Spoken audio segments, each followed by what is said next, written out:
सोचने को मजबूर कर देगी एक सेठ की कहानी, जो मरने के बाद ले जाना चाहता था पूरी दौलत। तो आइए सुनते हैं महाराज जी से। एक सेठ जी को पता लगा कि मैंने जो कमाया है वो सब यहीं रह जाना है, तो उन्होंने घोषणा कराई कि कोई ऐसा व्यक्ति जो ये बताए मैंने इतना कमाया, यदि सब यहीं रह जाएगा तो मतलब क्या। मैं चाहता हूं कि जितना कमाया हूं मेरे संग जाए, तो जो मेरे संग ले जाने की व्यवस्था कराएगा मैं उसे धन बहुत सारा इनाम दूंगा। अब बड़े बड़े ज्ञानी, बड़े बड़े पंडित, बड़े बड़े लोग आए कि भाई आज तक तो सुनो कोई एक रत्ती लेके ना गया, मरने के बाद तो एक रत्ती कोई लेकर, तो तुम क्या ले जाओगे। इसलिए तुम ये सपना छोड़ दो कि तुम जाओगे लेकर, कुछ ना जाएगा, सब यहीं का यहीं धरा रह जाएगा। उस आदमी ने जिद पकड़ ली ना, आप बताओ कि ये कैसे जाएगा। तब एक संत जी आए, नारायण नारायण जपते हुए, श्रीमन नारायण। ए भैया क्या भीड़ लगा रखी है। राजा वो सेठ बोला, महाराज मैंने इतना कमाया है, इतना धन दौलत जुटाया, और ये सारे लोग कह रहे हैं कि तेरा यहीं छूट जाएगा। अरे मैंने यहां छोड़ने के लिए कमाया है क्या, ऐसा बताओ कि मैं ले जाऊं। संत जी बोले, अभी बताता हूं, सुन। तू सब क्या क्या लेके जाना चाहता है। बोले, मैं सब कुछ लेकर जाऊंगा, जो मैंने कमाया है मेरे संग जाएगा तब तो मजा आएगा, यहां छोड़ गया तो क्या मजा है। तो संत जी बोले, फिर सुन, ये 100 रुपया है। बोलो हाँ। क्यों ये 100 रुपए है। बोलो हाँ। संत जी ने कहा, ये बता, ये 100 रुपए भारत का 100 रुपए है, क्या अमेरिका में इसकी वैल्यू 100 रुपए है। बोलो, क्या अमेरिका में इसकी वैल्यू 100 रुपए है। तो कितनी है। ये रुपया, यहां रुपया है 100, अमेरिका में ये रुपया ना चलेगा, वहां डॉलर चलता है। तो क्या करें, इस रुपया को जमा करो और वहां की करेंसी लो, वहां का डॉलर लो, जो वहां चलता है लो। संत जी ने कहा, सेठ जी जब भारत का रुपया भारत के बाहर नहीं चलता, तो भारत की संपत्ति भारत के बाहर ईश्वर के घर कैसे चलेगी। और सुन, तू ले जाना चाहता है तो चलेगी, जाएगी, पर कैसे।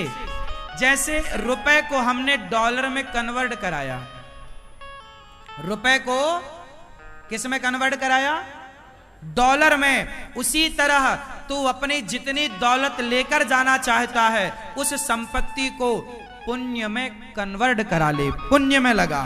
जब तू अपनी दौलत किसी भूखे के भोजन में, भूखे की भूख मिटाने, प्यासे की प्यास मिटाने, किसी बेसहारा को सहारा देने, किसी के सिर पे छाया नहीं तो छाया देने में, जब तू सेवा में सब खर्च करेगा, तो जितना तूने खर्च किया है वो सब का सब उससे बढ़कर तुझे वहां प्राप्त होगा, वो तेरे संग चलेगा,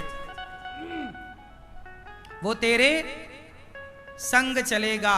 तो आप लोग भी कुछ धन दौलत, कुछ संपत्ति संग ले जाना चाहते हो तो आप भी कुछ पुण्य कर लो, क्योंकि पुण्य ही संग जाएगा। धनानि भूमौ पशवश्च गोष्ठे, नारी गृहद्वारी जनः श्मशाने, देहश्चितायाम परलोक मार्गे, धर्मानुगो गच्छति जीव एकः। चलो बताओ, रुपया पैसा कहां तक साथ देता है। बोलो, मेरी मां जीते जी तक, जिंदा हो तो रुपया पैसा साथ दे सकता है। अच्छा, पत्नी कहां तक साथ देती है। बोलो, कहां, द्वार तक। धनानि भूमौ, धन संसार तक, पशवश्च गोष्ठे, पशु पक्षी गौशाला घुड़शाला तक साथ देंगे। नारी गृहद्वारी, नारी दरवाजे तक साथ देगी। नारी गृहद्वारी, जनः श्मशाने, लोग शमशान तक साथ देंगे। देहश्चितायाम, ये शरीर चिता तक साथ देगा। ये शरीर कब तक रहेगा? चिता तक, और चिता पे जल जाएगा तो शरीर भी साथ नहीं देगा। देहस चितायाम परलोक मार्गे, परलोक का मार्ग जब जाओगे तो पत्नी द्वार तक रहेगी, पैसा यहीं रहेगा, शरीर भी छूट जाएगा। फिर कौन जाएगा? धर्मानुगो गच्छति जीव एकहा, आपके साथ कोई जाएगा तो धर्म जाएगा। धर्मानुगो क्या जाएगा? धर्म। कौन? आपके संग। इसलिए मेरी माता धर्म कर लो, इसलिए कहता हूं पाप ना हो, अधर्म ना हो, शरीर से केवल धर्म ही धर्म हो। धर्म क्या है? अब बताओ धर्म क्या है? धर्म क्या है? आप बताओ धर्म किसे कहते? क्या है धर्म? बोलो। धर्म क्या है? किसी को मारना धर्म है क्या? फिर धर्म क्या है? धर्म है दूसरों के पीड़ा को, दूसरों के दर्द को आप कम कर रहे हैं, वही धर्म है। आप किसी को दुख दे रहे हैं, वो धर्म। आप किसी के दुख को, दर्द को, पीड़ा को कम कर रहे हैं, मिटा रहे हैं, वो धर्म है। तो आपसे मेरी विनती है, किसी की पीड़ा मिटाइए। क्या पीड़ा मिटाना है? इसलिए ये दास अनिरुद्ध केवल कहकर नहीं, आप सभी को करके बताने का प्रयास है कि जब आपको करके बताया जाएगा तो वो ज्यादा प्रभाव पड़ेगा, कह के बताने से प्रभाव नहीं पड़ता। इसलिए आप अपने बच्चों को गौरी गोपाल आश्रम जरूर लाओ और एक बार गौरी गोपाल आश्रम को विजिट करो, मतलब घूमो। यहां आप में से कितने लोगों ने गौरी गोपाल आश्रम का समूचा दर्शन किया है? प्रत्येक कोने कोने में जाकर गए हो? आप लोग जाओ, गौरी गोपाल आश्रम भ्रमण करो। सामने वाला जो आश्रम है वहां जाना, वृद्ध माताएं रहती हैं, यहां भी वृद्ध माताएं रहती हैं, यहां भी वृद्ध माएं हैं, सामने वृद्ध माएं हैं। आप सवेरे आओ, यहां सवेरे संतों की भीड़ मिलती है आपको। जानते हो वो भीड़ काहे के लिए होती है? यहां सभी संत आते हैं, यहां गौरी गोपाल अन्न क्षेत्र बंटता है, सबको अन्न दान किया जाता है, सबको पेट भर भोजन कराया जाता है। वाह! जब आपकी रोटियां संत खाएंगे तो वो संत खाकर आपको क्या देंगे? आपके पास देने को रोटी है, आप रोटी दीजिए। संत के पास पुण्य है, वो जाप करेगा मंत्र का और वो पुण्य पा करके आपकी ओर कि भाई तुम ये पुण्य ले लो। इसलिए शास्त्रों ने कहा है कि दानम दुर्गति नाशनम। सुनो, मैंने बहुत पहले चिड़िया की कथा सुनी, कहो तो सुनाओ। सुनाओ, सुनो। एक चिड़िया थी और उस चिड़िया का परिवार था, उसका एक अपना चिड़ा भी था, मतलब उसका पति। चिड़िया चिड़ा के साथ रहा करती थी। एक घोंसला था जंगल में, घनघोर जंगल था, कोई आता जाता नहीं। एक सुंदर सा घोंसला बनाया चिड़िया ने और अपने परिवार के साथ, अपने पति, चिड़िया, बच्चों के, उसके छोटे छोटे बच्चे घोंसले में आनंद से रहते। एक दिन ना जाने कहां से वहां एक शिकारी पहुंच गया, बहेलिया। बड़ा दुष्ट था, निर्दयी था वो बहेलिया। पूरे जंगल में वो ढूंढा, उसे कोई पक्षी ना मिला बहेलिया को। एक पेड़ की छांव में जाकर बैठा, लेकिन वो बहेलिया ना रास्ता भटक गया था। बहेलिया भी जंगल में रास्ता भटक गया और संयोग देखिए कि भटकते भटकते वो उसी पेड़ के नीचे जाकर बैठा जिस पेड़ पर चिड़िया का घोंसला था। जब वो वहां बैठा तो वो भूख भूख चिल्ला रहा था, भूख लगी है, मैं मर जाऊंगा। पर वो जंगल में सुनने वाला कौन था?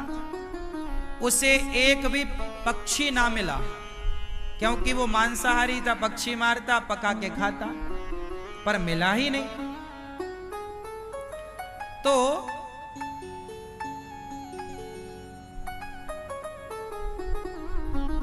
उस